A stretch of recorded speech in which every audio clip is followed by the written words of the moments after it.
Muy buenas noches, ¿cómo están? Bienvenidos a su programa A Pulso. Como ustedes ya saben, yo soy Julio Riobó. Disculpe que comenzamos exactamente a las 9:14 porque estamos muy pendientes, ¿no?, de el juego de nuestra selección de béisbol que está enfrentándose contra Estados Unidos en el Clásico Mundial de Béisbol. Estamos ganando 1-0, ¿no? Todavía. 1-0 todavía, señor coordinador. 1-0 todavía. Bueno, recuerde, puede participar con nosotros, @JRioboF en Instagram, en TikTok, JR Periodista, el 0412-334-5488, mi canal en Telegram, Julio Riobó, mi cuenta en ex, @JRiobóBTV, y además todas las plataformas digitales de Mi Casa, Su Casa Venezolana de Televisión, el canal de Venezuela Toda. También estamos transmitiendo en YouTube. Nos puedes buscar allí como Venezolana de Televisión en vivo y nos sigue en nuestro canal en YouTube. Bueno, es un reto para mi invitado, se lo digo, hacer un programa el día de hoy cuando está jugando la selección de nuestro país. Estamos ligando a esta gran victoria de Venezuela. Primera vez que juega una final en un clásico mundial. Creo que era segunda vez que disputaba una semifinal. Le ganó para pasar a la final a Italia. Bueno, al regreso de la pausa, en esa misma silla va a estar nuestro invitado, si lo puede poner, señor director, ahí la tiene, para hablar también de estas relaciones de Venezuela y Estados Unidos. Muy buen programa para hacer el análisis de lo que está sucediendo. Vamos a la pausa y ya regresamos. No se parte.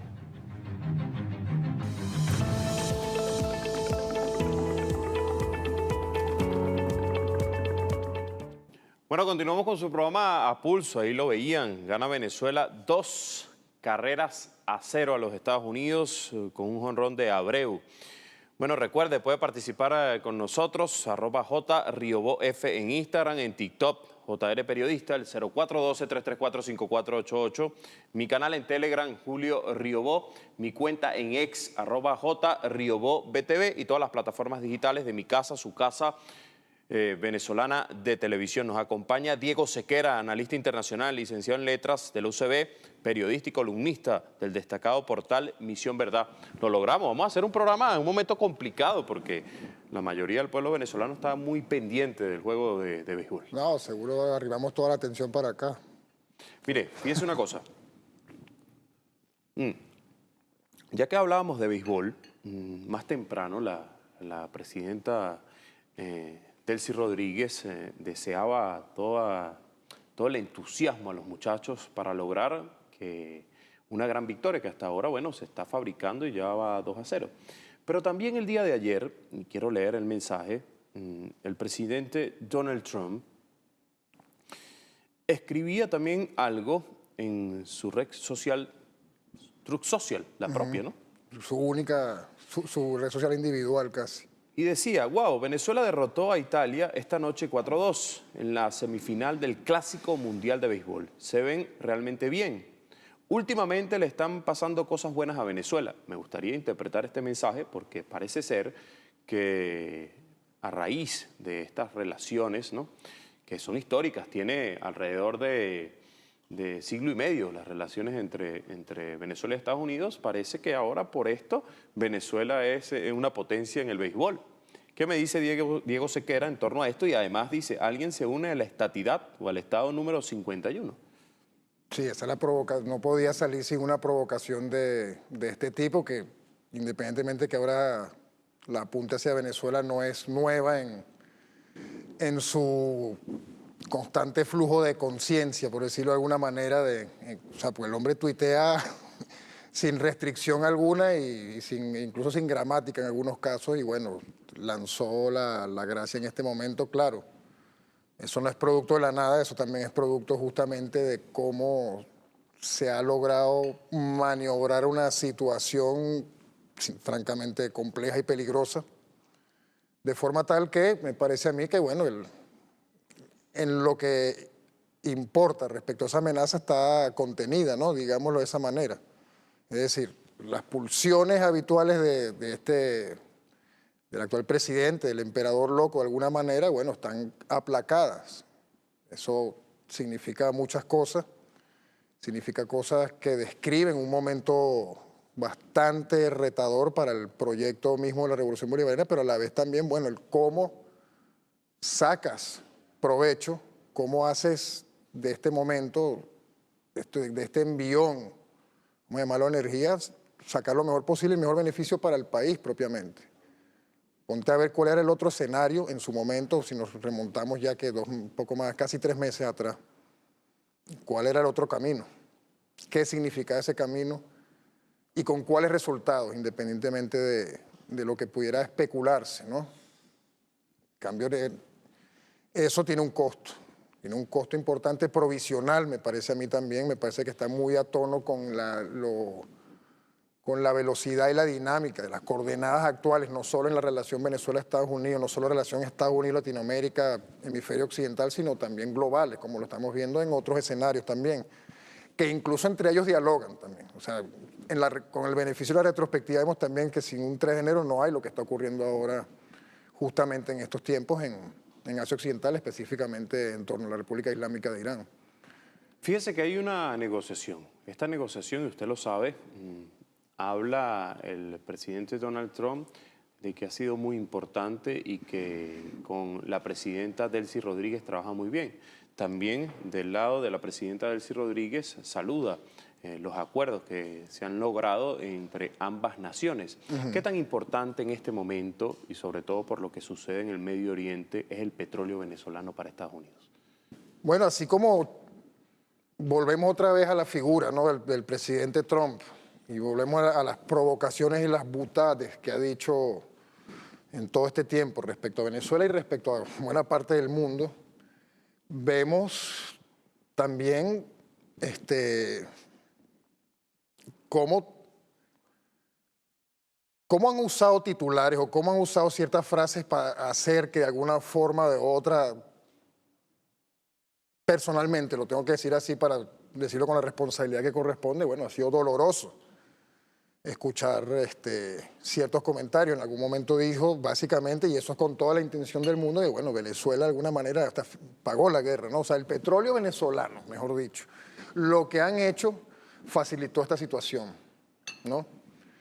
Y en esa medida, o sea, para algunos es una percepción, vamos a llamarla negativa, desde cierto punto de vista, porque se explica también que la idea de controlar los futuros a partir de la idea de tener el acceso que actualmente está teniendo Estados Unidos a los recursos venezolanos, acuerdos mediante, por supuesto, de alguna forma anticipaban el riesgo o el mayor impacto que podía haber tenido lo que está ocurriendo ahora en este mismo instante con el bloqueo para todo efecto práctico del Estrecho de Hormuz y el impacto que eso está teniendo actualmente en la economía global, sobre todo en los países que más dependen de la salida de gas y de petróleo del estrecho, a través del Estrecho de Hormuz, del Golfo hacia distintas rutas, ¿no?, distintos destinos. ¿Quién sabe ahora también, no teniendo la actual relación, qué tanto los marcadores petroleros hubiesen estado más arriba de lo que están actualmente? ¿Qué ha buscado Donald Trump en el Medio Oriente, por ejemplo? Esa otra pregunta que involucra, que es una pregunta recargada, ¿no? ¿Qué busca Donald Trump en el Medio Oriente? Hemos visto una cantidad de manifestaciones, la última la vimos hoy, con el coordinador de contraterrorismo del Consejo de Seguridad Nacional. Renunció, ¿no? Joe Kent, correcto, renuncia y denuncia que esto fue una guerra que Estados Unidos está peleando a nombre de Israel. Pero él no es el único que ha dicho esto. Hace, semana y media atrás quizás, Marco Rubio lo dijo también. O sea, fue una forma muy barroca de explicarlo, pero básicamente dijo, nosotros nos metimos porque Israel se iba a meter de todas maneras. O sea, de alguna forma o de otra está culpando a Tel Aviv de lo que está ocurriendo, de por qué hacen estas cosas. Y es una percepción generalizada. O sea, mucha gente, tanto en su base de apoyo, por derecha, como en otros sectores habituales, identifican esto como una guerra de elección, una guerra no provocada y una guerra que se está peleando a nombre de otro proyecto, no necesariamente el proyecto fundamental o central, ni siquiera de la actual administración en materia de lo que se prometió en campaña. ¿Cuál es ese proyecto? Make America Great Again, el fin de las guerras eternas, el America First, ¿no? Es decir, primero Estados Unidos, primero mejorar las condiciones internas, económicas y de otra naturaleza dentro de los Estados Unidos, que incluso es lo que le ha dicho todo este tiempo, ¿no? Pero ahora lo estamos viendo en más de una calle ciega, engalletado en más de una situación respecto a cómo explicar lo que ha estado ocurriendo en las últimas 2 semanas y media respecto a la guerra en Irán y lo que dice, lo que afirma, lo que asegura respecto a lo que podemos ver por cualquier otra fuente que sencillamente lo desdice, contradice lo que él está diciendo. El aumento, por ejemplo, el precio del crudo, ¿le favorece en este momento a Estados Unidos? ¿Es realmente lo que quiere Estados Unidos o este conflicto en el Medio Oriente busca atacar de manera internacional a países como China, como Rusia? ¿Cómo podemos analizarlo? El cálculo final, la última ratio de estas clases de operaciones ha sido y será siempre China, incluyendo lo que nos tocó a nosotros en ese gran que juego. se espera una reunión, creo que en mayo, entre ambos mandatarios. Ya la pospuso un mes, precisamente. Eso te dice por lo mismo, ¿eh? Sí, por lo mismo, exactamente. Eso ya te dice algo, ¿no? Y en el corto plazo está afectando principalmente a, bueno, primero a sus socios directos en el Golfo Pérsico, en la península arábiga. Es decir, todos los sitios que han sido plataforma, que han sido base operativa para lanzar ataques contra Irán, en Bahrein, en Kuwait, en los Emiratos, en Qatar, en Arabia Saudita, han sido atacados. Precisamente por el imperio de las bases, la expansión logística que tiene Estados Unidos y que lo están haciendo sufrir sobre todos los aspectos logísticos. O sea, hace poco desmintieron sin ningún tipo de facto el tema de 5 aviones tanqueros que fueron destruidos en Irak y, si no me equivoco, en los Emiratos Árabes. ¿Cree Diego Sequera que está fracasando Estados Unidos en el Medio Oriente? No solo por lo que estamos viendo militarmente, sino que si en teoría esto se supone que es una guerra de cambio de régimen, que también lo han dicho claramente tanto Trump como Netanyahu. Abiertamente. Abiertamente, ¿no? Hoy mismo Netanyahu dijo, después de haber aparecido, luego se especulaba por varios días sobre su paradero, sobre su actual estado de salud. Algunos videos de inteligencia artificial. Además que eso contribuía en que, por ahora podemos verlo como unos distractores, más que otra cosa, ¿no? Pues estamos viendo además que qué país ahora, o sea, qué país es el que más ha vendido incluso a Australia y a otros países asiáticos el diésel, el jet fuel, es decir, el combustible ya refinado. Ese revendedor es China. ¿Qué tanto entonces está siendo afectada China por esto? Si más bien está en este momento, de acuerdo a esta dinámica, ganando un punto extra precisamente ahí, precisamente por la obstrucción de Hormuz y precisamente por todo lo que estamos hablando. Ahora, la verdad, ¿se benefician del cierre del estrecho de Hormuz? A China le afecta menos. Estados Unidos sí, porque sí, a nivel de gobierno, a nivel del proyecto de Israel es otra cosa. Porque además quieren el control energético. Exactamente, o sea, el control del flujo, del paso del 20% del combustible global, aproximadamente. Y se está viendo en el precio del combustible en los Estados Unidos en este momento. También ha liberado parte de su Reserva Federal Estratégica, a unos niveles no vistos antes, millones y millones de barriles. Están discutiéndose levantar ciertas sanciones al petróleo ruso para poder mitigar el impacto de lo que está ocurriendo precisamente a propósito de la guerra. Y además tenemos a un Trump que ha estado estos días convocando primero a la OTAN y en segundo lugar a Japón, a Corea, a Australia y a la propia China para que se unan a una armada para destrancar el estrecho de Hormuz. Y ninguno de estos países lo ha aceptado, ni siquiera sus aliados más acostumbrados, por decirlo de manera, y aliados es una forma muy amable de hablar de estos países, ¿no? Pero ni Inglaterra, ni Alemania, ni Francia se están sumando a esto. Ya no digamos los otros países, Corea, Australia, China ni Aunque se en su diga. momento yo escuché a Emmanuel Macron decir vamos a hacer esto, escoltar los buques, y después reculó de esta acción que quería emprender. Exactamente. Eso es lo que estamos viendo. Tenemos que ver más adelante cuánto de esto es, bueno, nos batimos un champú de que somos rebeldes y que no estamos obedeciendo, y cuánto finalmente han terminado obedeciendo en ese sentido.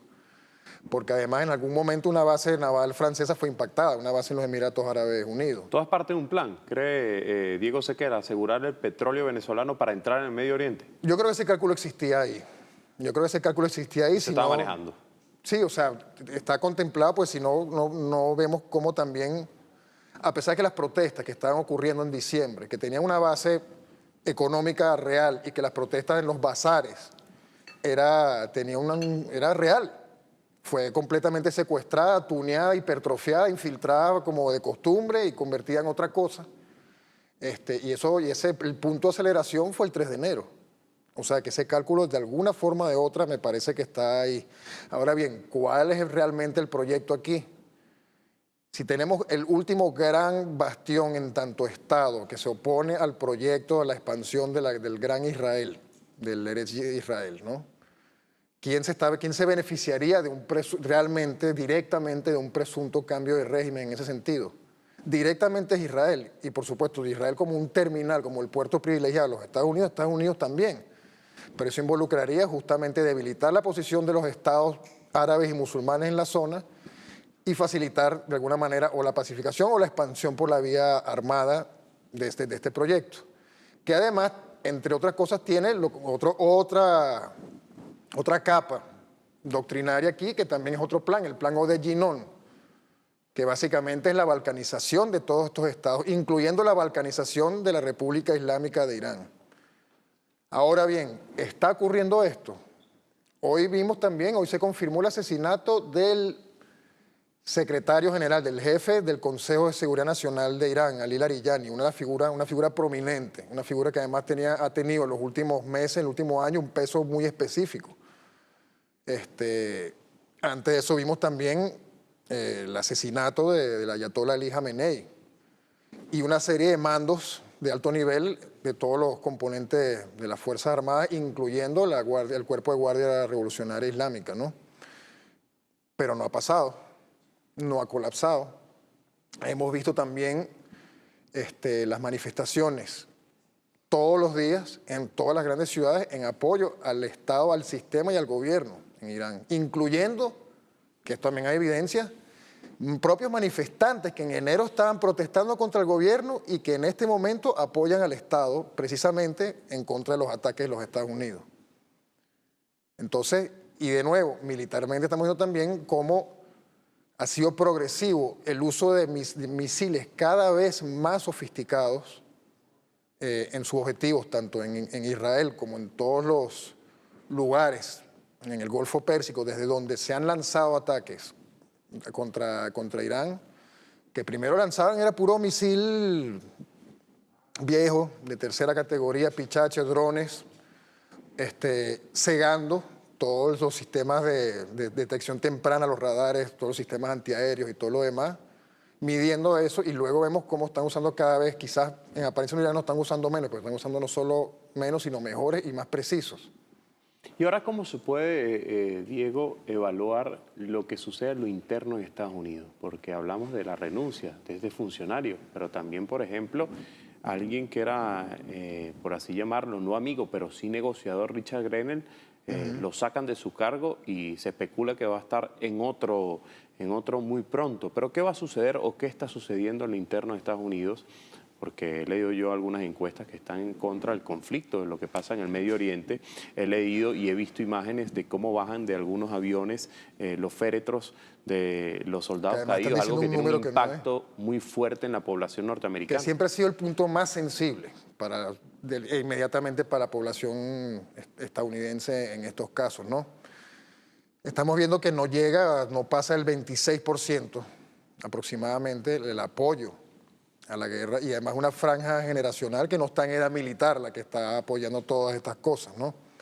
Lo ha dicho muy claramente, por ejemplo, Tucker Carlson, el famoso periodista, uno quizás de los principales simpatizantes y promotores del America First, del MAGA, del movimiento MAGA en su momento, y cómo también está, bueno, producto de cómo los sectores más, o los neoconservadores y más proisraelíes han sencillamente maniobrado, han encerrado, han conducido a Trump a esta situación, ¿no?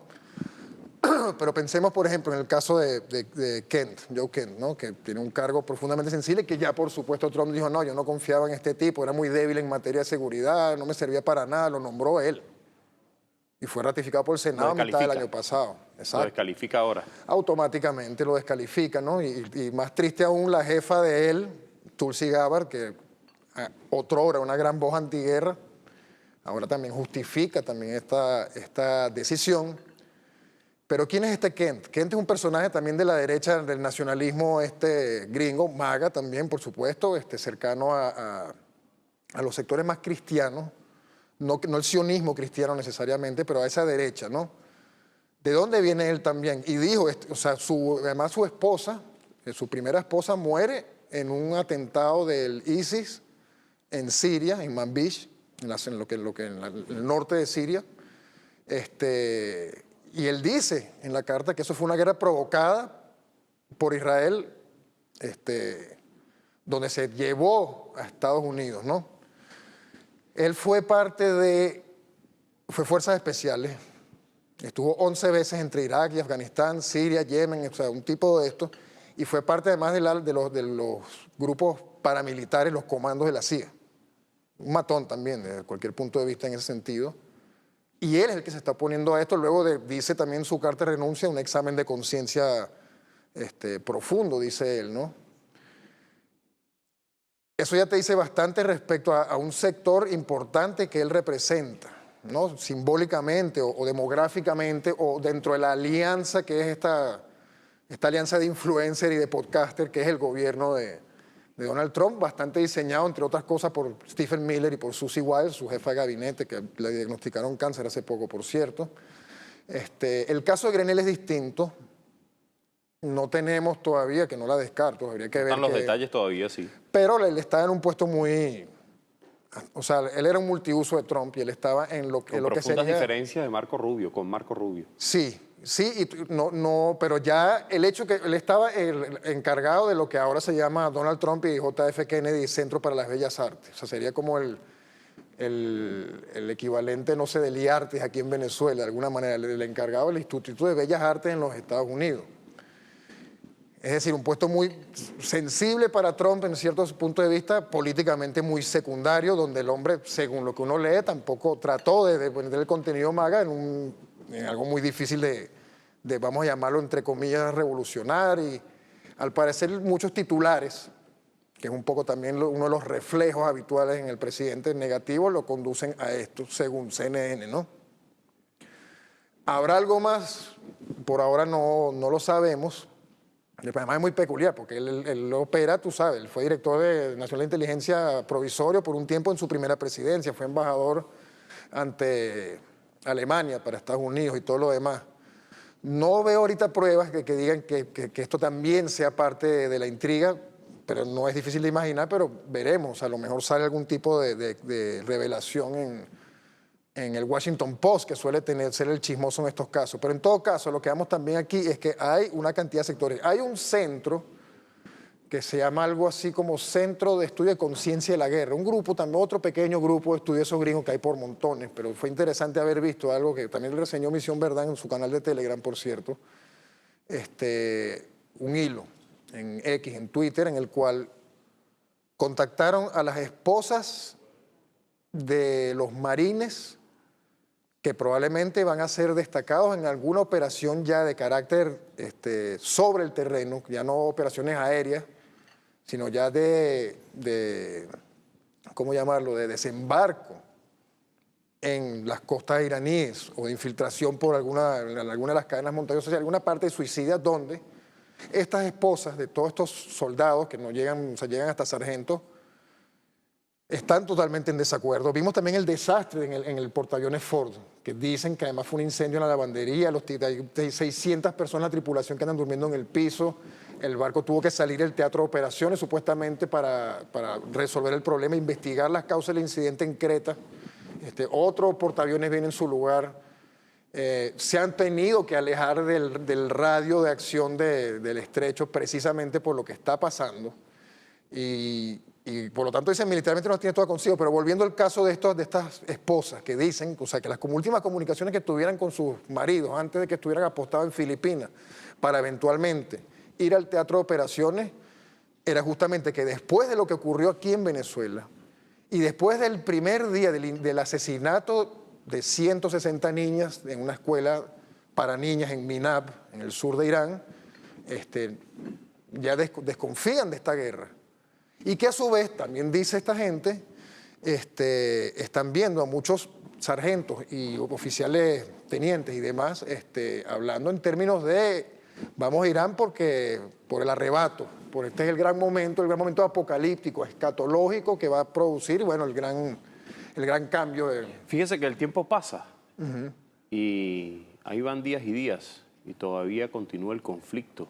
¿Cómo podría llegar Donald Trump a las elecciones de medio término cuando él ya ha dibujado algún escenario? Lo ha dicho a mí. Varias veces. Si yo pierdo, me van a investigar y van a tomar algunas acciones contra mí.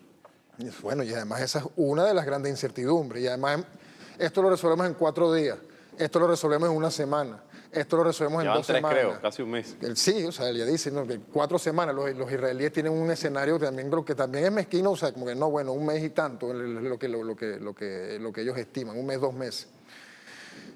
Y lo estamos viendo, y además vemos también cómo reacciona, por ejemplo, teniendo eso como fondo, lo que tú acabas de mencionar, es decir, el riesgo de perder el Congreso o el Senado en las elecciones de medio término, ¿no? Con los demócratas con los dientes afilados en este momento, aunque tampoco son, ya sabemos que tampoco son una fuerza real y que además muchos no contradicen la decisión de esta guerra, a pesar de que hemos visto también cómo del Comité de Relaciones Exteriores del Senado salen los senadores diciendo que el público de los Estados Unidos, no puedo decir mucho porque esto es clasificado, pero el público de los Estados Unidos debería estar mejor informado. Antiguos senadores bastante belicistas como Richard Blumenthal, por ejemplo, Chris Murphy, ¿no?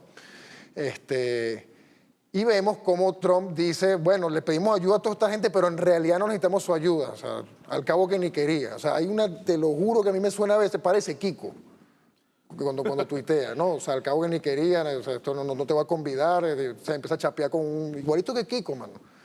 Y eso se ve raro si eres el presidente de los Estados Unidos, la superpotencia, etcétera, etcétera, no las tienes todas contigo. Te dijeron una cosa, probablemente, te creíste otra. Agrego algo más. Ahora bien, podemos agregar algo más, que es el tema del reconocimiento a Delcy Rodríguez como un gobierno legítimo que encabeza en este momento la presidenta encargada.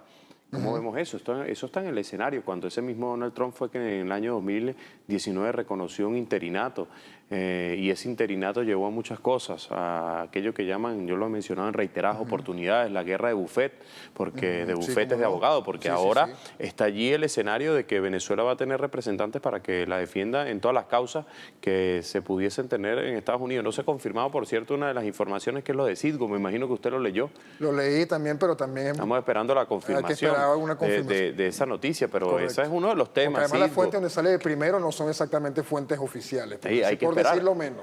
Por ejemplo, ¿qué va a pasar con las medidas coercitivas unilaterales, mal llamadas sanciones? ¿Qué va a suceder con estos personajes que encabezaron el robo de nuestros activos en Estados Unidos? ¿Qué va a suceder?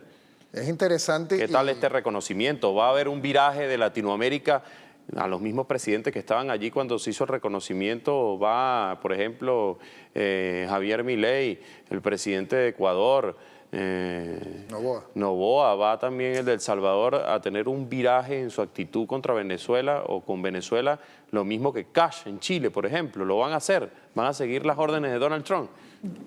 Habría que preguntar cuál orden. Yo creo que porque además también ahí volvemos otra vez al tango que siempre ha existido entre lo que cree o puede creer el presidente Trump y lo que quiere, opera o maniobra en ese sentido su secretario de Estado, ¿no? Eso es una pregunta que aquí también hay que ver. Por ejemplo, de nuevo, antes de responderte la pregunta sobre Venezuela y el reconocimiento de Venezuela, hubo operaciones recientemente, o sea, hay una profundización de la militarización del Ecuador, de presencia militar estadounidense, a pesar de los plebiscitos, de los referendos que hubo allá en contra de reinaugurar la base militar de Manta y todo lo demás. Han habido ya operaciones conjuntas en la frontera con Colombia, por cierto, contra organizaciones narcoterroristas. A pesar de las otras revelaciones escandalosas que, por ejemplo, el líder del cartel del grupo Los Lobos estaba diciendo sobre el asesinato del candidato Fernando Villavicencio y su relación con Noboa, las incautaciones que han habido. Eso me hace pensar, además de la denuncia de Colombia, lo que usted habla, de Exacto. los ataques que hay de Ecuador en la frontera colombiana. En la frontera colombiana, sí, exactamente. ¿Por qué está pasando eso? ¿Puede tener la mano también otros gobiernos en este ataque de Ecuador? ¿Por qué sucede eso en la frontera con Colombia? Yo creo que de nuevo también para eso y todo lo asociado con el tema de la droga hay que ver a Marco Rubio. Y cómo justamente, judicialmente ya lo vimos respecto al proceso que se lleva contra nuestro presidente, ¿no? Y cómo se tumbó de la segunda versión de la acusación todo lo relacionado con el tema Cartel de los Soles y cómo van a depender de testigos estrellas, pero a su vez lo retrasan porque esto también tiene que va a ser un juicio federal, entonces esto va a tener también un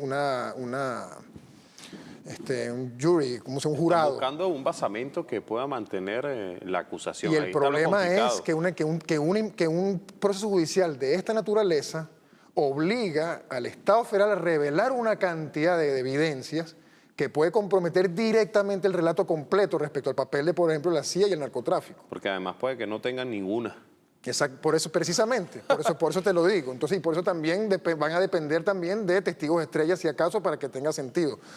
Pero veamos, para responderte a la pregunta respecto a estos países latinoamericanos y el reconocimiento de Venezuela, o cómo se van a aproximar a Venezuela en este momento, que además lo veo muy reservado, está la cumbre esa de Escudo de América, ¿no? Que fue hace poco, donde, bueno, Venezuela, ni Colombia, ni México, ni Brasil fueron invitados, ¿no? Miren, ya no hablemos ni de Cuba ni de Nicaragua en ese sentido, ¿no? Es decir, ya hay una división de cómo vas a tratar con uno y otro. Y si tú... No, y además con lo que comenzó, con el tema del idioma, usted lo debe recordar. Claro, no quiero yo utilizar exactamente. Yo no voy a hablar, yo no voy a aprender su idioma. Su maldito idioma, sí. O sea, lo dijo así, usted lo dijo bastante feo. Ya por ahí no se ve muy bien nada de eso, pero o sea, se ve que ahí existe también una división. Una división quizá no tienen... Ya no es Venezuela sola, sino parte de este grupo de países, ¿no? Y si tú vas a la estrategia de seguridad nacional, ellos dicen justamente de reforzar las asociaciones que ya tienen y expandir. Entonces, bueno, pues las definiciones de expandir las veremos, ¿no? Pero eso yo creo que describe un poco qué pudieran hacer estos gobiernos. Evidentemente, si Trump le dice a todos ellos, no sé, sonríanle a la Cámara y denle la mano a la presidenta y pídanle perdón, probablemente lo van a tener que hacer porque hay gente que dice amén. Ahora, el reconocimiento directo a la presidenta encargada, Delcy Rodríguez, en este momento es mérito de ella, principal, central y fundamentalmente en este momento. Y eso hay que decirlo, guste, le guste, y además, de acuerdo a lo que hemos visto, es la primera presidenta de Venezuela y no quien anda por ahí deambulando, espantando a la gente en ciertos pasillos, tratando de que vuelvan las cámaras hacia ella, y resulta que también hubo una llamada que supuestamente tuvo con el presidente Trump, pero se acotó claramente y fue a petición de ella. Se dice que ellos buscan boicotear las nuevas relaciones de Estados Unidos con Venezuela. ¿Qué papel porque juega María Corina, por ejemplo? Bueno, tú lo puedes ver, tú puedes medir ese lado también, justamente, de dos maneras. La directa, que es cuál fue su aparición y su desplace cuando estaba en Estados Unidos ahorita, y la reacción sobre todo que aquí importa, dentro de esa dinámica del actual ecosistema de los Estados Unidos, de, por ejemplo, Laura Loomer, que es una influencer muy pro-israelí, muy pro-Trump, que le lanza para todos lados, que donde ve que algo se le medio desvía, para allá ataca, incluyendo Tucker Carlson, entre otros, diciendo que, bueno, que María Corina Machado está jugando un doble juego ahí, se está reuniendo con esta gente, con los demócratas, con los liberales. Vimos también a María Corina Machado con el senador Tim Kaine, reclamando ahora sí por esa transición. Vimos todo eso. Ese es un movimiento que tuvo esas reacciones, que de ahí puede explicarse un poco el comentario de Trump. Y si por el otro lado quieres ver, que es muy interesante lo que está pasando en ese sentido, Yo te recomendaría y le recomiendo a la gente que vea, por ejemplo, lo que no ha dejado de decir monotemáticamente desde el 6 de enero en The Economist, el 5 de enero en The Economist, hasta el día de hoy, quien sí puede decir lo que ella no. Y ese es Ricardo Hausmann. Si tú sigues, ahí te das cuenta con toda claridad la verdadera posición y el estado mental de la mayoría de esta gente, que probablemente incluye a muchos de estos líderes latinoamericanos, incluyendo Kast, incluyendo Noboa, incluyendo todos los demás, respecto a que esto no es un cambio de régimen completo, que aquí no hay la transición que queremos, que sí, muy bien, o sea, y además muy cínico la forma en que Hausmann lo dice, como que bueno, chévere, está todo bien, sí, 100 muertos, chévere, pero aquí no hemos llegado, cito, hasta el final. Eso también te explica la naturaleza de la relación Estados Unidos-Venezuela en este momento y cuánto se le debe atribuir también al gobierno actual de la presidenta encargada respecto de cómo ir embaulando ese torrencial, donde me voy a ahorrar adjetivos porque es poco elegante para tu programa, y cómo conducirlo, bueno, sí, con un costo importante, eso no se puede esquivar tampoco, un costo doloroso, no nos podemos quedar a coba, con un impacto significativo, sobre todo para quienes vivimos en Caracas y vivimos ese día, pero justamente eso se está logrando de esta manera. Y vamos a decirlo así, quizás, que guste a quien le gusta, a lo criollo, a lo venezolano. Es decir, que lo que decía allí en este avión camino a Mar-a-Lago, por ejemplo, Donald Trump, es totalmente cierto. El querer boicotear unas relaciones que, como usted bien menciona, el papel de la presidenta Delcy Rodríguez en esta negociación muy importante. Sí, totalmente, o sea, se ha visto. Y eso es lo que sabemos on the record, no sabemos en las reuniones, en lo off the record, en lo que se escucha mejor entre ellos, entre la cantidad incesante de microfonitos y dispositivos intervenidos, o sea, no sabemos qué además están viendo o qué además le llega propiamente al presidente Trump en este momento sobre eso. O sea, yo creo que ahí en ese punto el hombre está diciendo la verdad.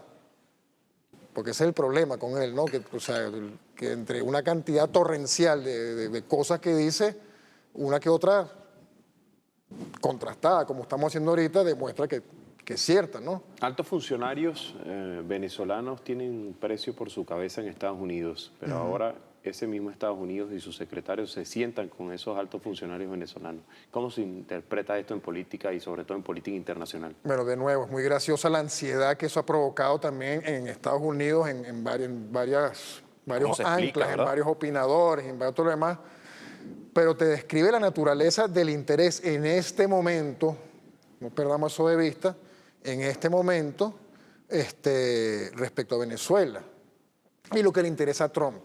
Lo que le interesa a Trump, lo que seguramente le interesa a Lutnick, el secretario de Comercio, lo que le interesa a Burgon, que vino ahorita, el secretario de Interior, a Chris Wright, a todo lo demás. O sea, ya sabemos a qué se limita. Y es bastante reducido sus intereses y cómo eso también de alguna manera me parece a mí que mitiga los otros planes que han querido otros presionar sobre Venezuela, comenzando una vez más por el secretario de Estado. Esto no deja de ser así un equilibrio inestable.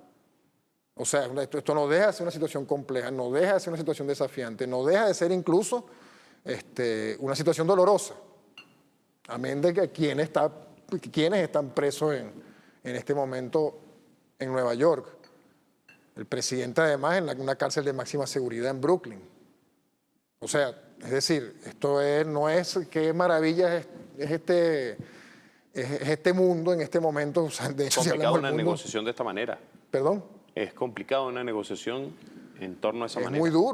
Es muy duro y no es para nada fácil y hay que tener un temple y una capacidad de conflict management, que llaman, de administración en corto del conflicto a cada momento. O sea, debe ser agotador también. Si para uno que lo está observando apenas, a veces uno termina cansado, imagínate estar al frente de esas maniobras. Hoy le preguntaban a el doctor Jorge Rodríguez, presidente de la Asamblea Nacional, acompañado del expresidente José Luis Rodríguez Zapatero de España. Correcto. Le consultaban el papel y quiero preguntárselo también a usted, que juega la Organización de Naciones Unidas en este momento, porque le consultaban a él que qué pensaba de Volker Turk, que dio unas declaraciones el día de ayer. Sabemos la realidad venezolana, el tema del ingreso de los trabajadores, pero desde una alta oficina de un comisionado como la de Volker Turk se pide hasta un incremento de salario, más allá de que no criticamos que se haga porque conocemos Pero sin sabemos duda cuáles son los la problemas que realidad tenemos, claro. y por qué se han dado estos problemas, las medidas coercitivas y otros errores cometidos como Sí, cómo lo han no, asumido claro. algunas autoridades venezolanas. ¿Cómo no? Pero ¿cómo un alto funcionario puede prestarse para esto de una manera parcializada y atacar a Venezuela? Y Jorge Rodríguez respondió de manera concreta y directa. Lo que pasa es que Volker Turk es enemigo de Venezuela. ¿Qué dice Diego Sequera? Yo creo que además él es un fusible dentro de una campaña más grande, ¿no? Una campaña más grande que no ha cambiado su posición, no ha cambiado su modo de interpretar, representar y en teoría entender a Venezuela en este momento, basado en lo mismo, basado en lo de siempre, basado en los mismos clichés y basado en las mismas trampas analíticas, muchas de ellas reforzadas por personas como Volker Turk, y que evidentemente él esté hablando en este momento de salario, cuando ha habido también varios intentos de alborotar el tema, de adulterarlo, de corromperlo antes de llegar a un arreglo que mejore aún más la calidad de vida, el salario de las trabajadoras y los trabajadores aquí en Venezuela, ¿no? Pero ese nivel de detalle te dice que hay, o sea, que hay una campaña, pues, que, o sea, y que él forma parte, él está reforzando una campaña que, por cierto, también la puedes encontrar en proxies políticos que tarde o temprano terminan relacionados justamente al sistema que tiene, que se concentra en este momento todavía, quién sabe hasta cuándo, en María Corina Machado. Y que además lo infame de estas cosas, Julio, y lo que me parece a mí más revulsivo, es que lo hacen sobre malestares reales que además liberaloidemente, es lo que estábamos diciendo, divorcian las causas que condujeron a esto, que condujeron al problema del valor de la divisa nacional a partir de qué. ¿Qué pasó en todo ese tiempo? ¿Y quiénes apoyaron eso? ¿Y quiénes no criticaron precisamente la implementación de estas medidas? ¿O quiénes como él no revisó los informes de otros especialistas independientes de la ONU que dejaron claramente establecido el impacto que las medidas coercitivas unilaterales, la jurisdicción extraterritorial de los Estados Unidos ha tenido sobre la vida venezolana, sobre la economía de Venezuela? Él tiene esos informes a la mano. No, pero hay que ofuscar, hay que emplear gaslighting aquí, encandilar a la gente con el cuento y divorciar una de las causas respecto a esto. En este escenario de reconocimiento a la presidenta encargada, Delcy Rodríguez, debe estar preocupada la extrema derecha que hace vida en el extranjero. No, y peor ahora que también que vimos también el photo-op que hubo con Enrique Márquez. Es decir... ¿Cómo se analiza esta invitación de Donald Trump en torno a esto? Yo creo que yo creo que la oposición extremista se preocupó mucho con claro, o sea, la visita yo creo que hay dos de cosas ahí. Enrique Márquez. ¿Cuáles son esas dos cosas que usted puede ver desde su análisis internacional de esta visita? Una era de parte del show del discurso del Estado de la Unión, que es una cosa gringuísima con toda la frivolidad y el espectáculo del caso. O sea, estás vendiendo la idea de, bueno, mira quién trajimos para acá y además que está su familia, sábado sensacional, ¿no? La forma en que los reencuentran y todo lo demás, eso es consumo interno. Y respecto a esto, a mí no me cuesta imaginar que esto es un globo de ensayo.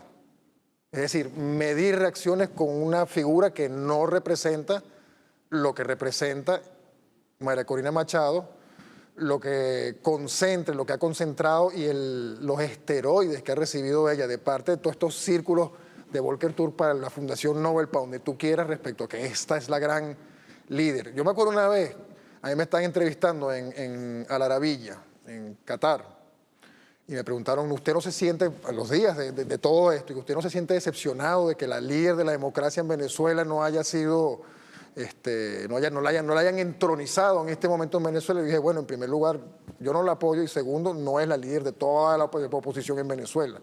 No todo el mundo la ama. No todo el mundo cree lo que usted está creyendo en este momento. Es mucho más complejo e interesante lo que ocurre en el país, incluyendo el apoyo al chavismo y al gobierno. Y la señora se quedó un poco, no me lo esperaba.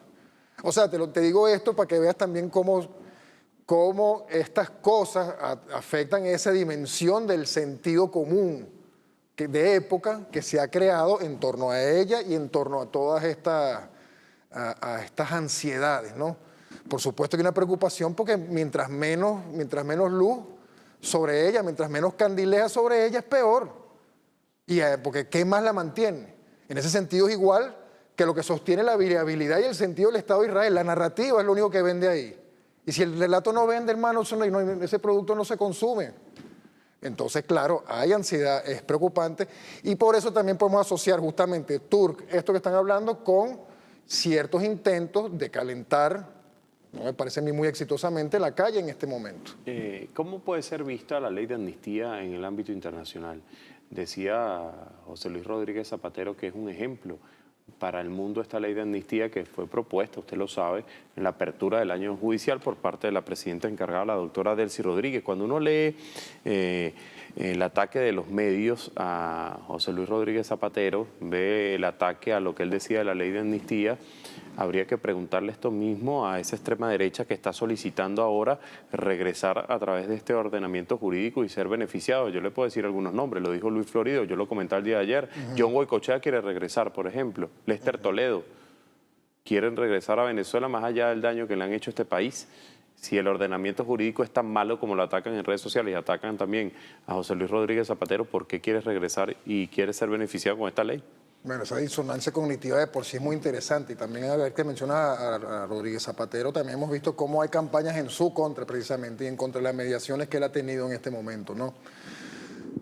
Yo creo que la lectura es diferente, o sea, creo que la lectura tiene tres elementos ahí que considerar, ¿no? La primera de ellas es una que, bueno, vimos también cómo, que antecede al 3 de enero, vimos cómo Trump en uno de esos tweets surrealistoides y alocados llegó a decir, mira, bueno, porque están liberando a toda esta gente, y esto es antes de la ley, y esto era parte de una política que antecede al 3 de enero, o sea, una política del presidente Nicolás, yo no voy a lanzar un segundo ataque. Lo dejó, está escrito. Luego tenemos como el haberlo moldeado como una ley cumple precisamente con lo que pudiera decir alguien como Rodríguez Zapatero, que ha sido mediador en varios escenarios, en varios contextos y en varios momentos, quizás los más activos y los más exitosos también, en crear interlocuciones entre agentes dispares, que quizás de otra manera, quizás, o no lo sé, hay una comunicación. Y luego hay una tercera, que es la nuestra, que es la de esta dimensión, que no tiene nada que ver con todas estas capas de ruido o de producción simbólica que no nos corresponden, que corresponden es al país, que corresponden a un daño, a una cantidad de heridas históricas que deben darse este tipo de pasos precisamente para ir resanando y redefiniendo cuál es esta nación en este momento, cómo se imagina el país en este momento luego de todas estas disrupciones, y no perdamos de vista tampoco, yo siempre digo esto obsesivamente porque yo no lo pierdo de vista, o sea, a mí me parece machete con que suelten a una cantidad de gente que tiene mucho tiempo, a pesar de las deudas que tiene con la ley, que fueron soldados, que fueron ejecutores, que fueron no sé qué, con lo que le corresponde quizás figuras como, por ejemplo, María Corina Machado. 2014-2024, Julio. ¿Quién está al frente de dos momentos en que previo a eso hay una distensión, se estaban produciendo consensos, uno post muerte del comandante, el otro en lo económico y también en la fatiga de tantos años de conflicto, tanto entre de a pie como en la economía y como en todo lo demás? ¿Quién lo fractura? O sea, ¿quién es la agente encargada de producir divisiones que traten de conducir al país a un punto irreconciliable que no ha pasado hasta ahora? Y esto es clave, porque si tú analizas, si a alguno le ha tocado revisar, por ejemplo, mediaciones de esta naturaleza, por ejemplo en Ruanda, va a poner un ejemplo, por ejemplo, Armenia, Azerbaiyán, antes de la crisis de Artsaj de los últimos 6 años. O sea, escenarios donde han ocurrido cosas aún más terribles, aún se ha derramado verdaderamente litros de sangre. Colombia misma. Y lo difícil que es ecualizar ese punto respecto a lo que está ocurriendo aquí. Y que ellos hayan fracasado en eso. que esas aventuras genéticamente modificadas para destruir por dentro al país no hayan alcanzado eso, precisamente por todo lo que hace que el comandante llamaba esto tener patria, es fundamental, es decisivo. Entonces, y que no sea únicamente este paso legal. Hay otras dimensiones de esto que no tienen ese alto perfil y que además tienen que atender esas mismas heridas. Bueno, agradezco a Diego Sequera. Gracias por haber venido. Gracias a ti, Julio. Difícil hacer un programa el día de hoy, ¿verdad? No, yo creo que le quitamos Complicado. toda la atención a ese juego de pelota. ¿Verdad que es difícil, Mario? Sí. Es complicado, ¿verdad que sí? Yo no lo veo complicado. Yo sí, por el tema de la audiencia. La gente está viendo su partido. Que por cierto, está en el 7º inning. 2-0 a favor de Venezuela ante Estados Unidos. De esta manera nos despedimos. Agradezco nuevamente a Diego Sequera. Nos vemos el día jueves. Nuevamente a las 9 de la noche y también el viernes a las 9 de la noche, no horario, lunes, martes, jueves y viernes a las 9 de la noche. Que tengan feliz martes y muy pendiente con el juego. Vamos a transmitir algunos extractos.